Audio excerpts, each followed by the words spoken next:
Welcome. If you want to mute your PS5 controller, at the first you have to grab your controller, and as you can see, here we have the button, right? So when you press it, just take a look on the right upper corner, and right now our microphone is muted. So you can turn it on back by tapping the same button right here, and just take a look on the right upper corner. But also we can change it right here when we are on the home screen and we are tapping the PlayStation button. And when you go down for the microphone right here, as you can see, then enter.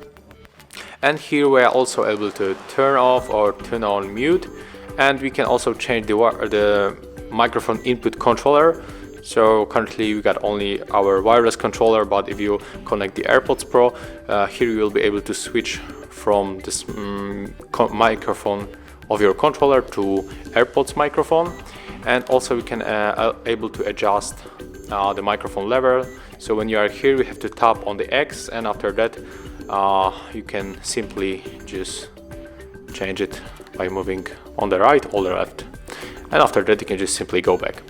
So that's how it looks. Thank you guys for watching. Leave thumbs ups, comments, and subscribe to our channel. See ya!